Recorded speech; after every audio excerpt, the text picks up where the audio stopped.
Story of Steve Jobs.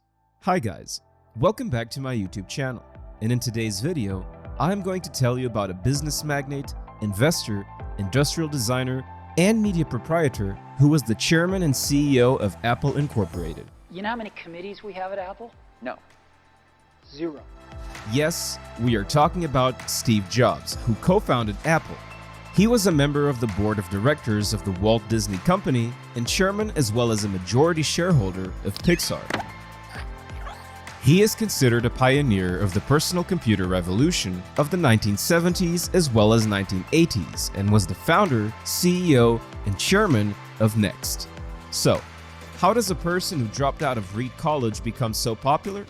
You will find out in this video, so make sure you watch it till the end. However, before we start, make sure you subscribe to this channel and don't forget to hit that bell icon so you never miss any updates. Now, I will tell you how Steve first started working at Atari Corporation to save enough money for a pilgrimage to India to experience Buddhism, and later co-founded Apple Incorporated. History. Born on February 24, 1955, to Joanne Schiebel and Abdullah Fattah Jandali, Steve was adopted by Clara Jobs and Paul. His biological father was from Syria, who grew up in an Arab Muslim household. On the other hand, his mother was a Catholic of Swiss and German descent.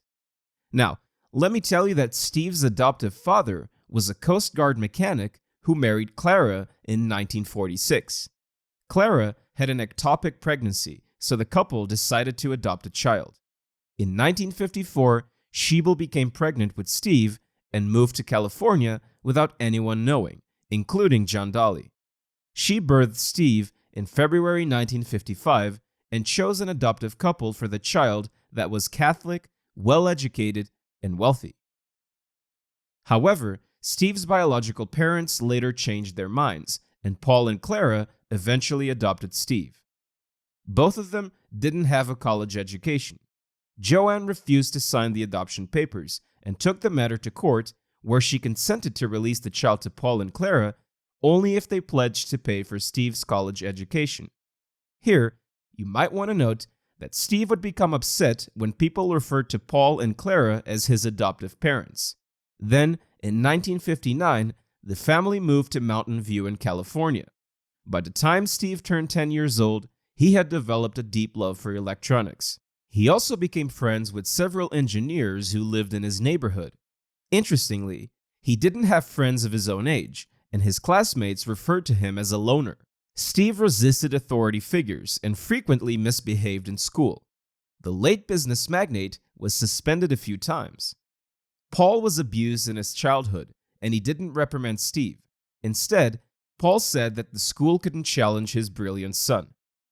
When Steve was in 4th grade, a teacher named Imogen Hill motivated him to learn more. He later skipped the 5th grade and started attending Crittenden Middle School, where Steve was often bullied. Eventually, Steve gave his parents an ultimatum. He said either they would take him out of Crittenden Middle or he would drop out himself. Although his parents were not wealthy, they were able to buy a new house in 1967 by using their savings. This new house was in Chris Drive in Los Altos, where Steve went to Cupertino School District and also met several engineers. He later went to Homestead High School and started his first year in 1968 along with Bill Fernandez.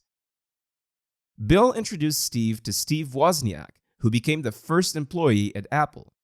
Jobs and Wozniak enrolled in John McCollum's Electronics 1. However, Jobs and John later clashed, and Jobs eventually lost interest in the class. Wozniak enrolled at the University of California in 1971, and Jobs used to visit his friend 3 times each week. Jobs had started using LSD by his senior year of high school, and he rented a house in 1972 after graduating from high school.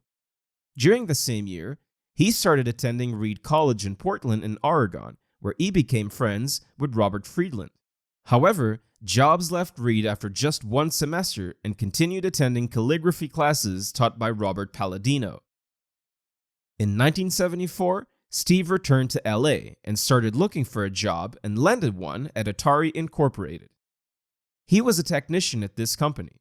Here, it is worth noting that Wozniak had developed a version of the classic video game called Pong and gave the board to his friend, Steve Jobs. My electronics interest, my electronics hobby turned towards other pursuits. In a bowling alley, saw the first version of Pong, and it was a little taken by it. It's very grabbing, and it shook you the first time you ever saw it. My God, I've never seen anything like this before. Well, I sat there, and I said something else. I said, I took electronics in high school. I know how TV signals work, and I know how to design computer circuits. I'm going to build a Pong. At that time, Jobs was dating Kristen Brennan, who later authored The Bite in the Apple. Together, they had a child named Lisa Brennan Jobs. Steve visited India in 1974 and returned to the US after 7 months.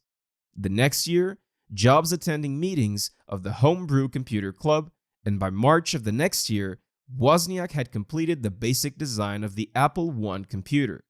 The next months, Jobs, Wozniak, and Ronald Wayne, who was an administrative overseer, founded Apple Computer Company, which is now called Apple Incorporated.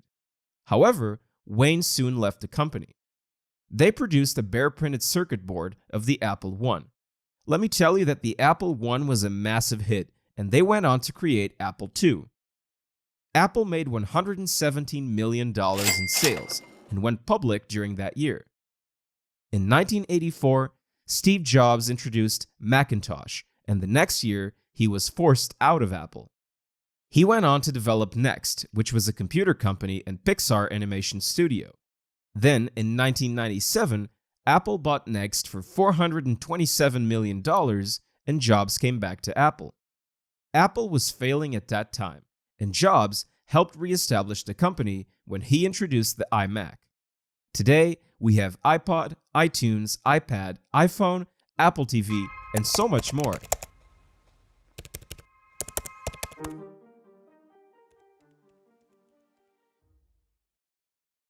He resigned from Apple on August 24, 2011, due to health reasons.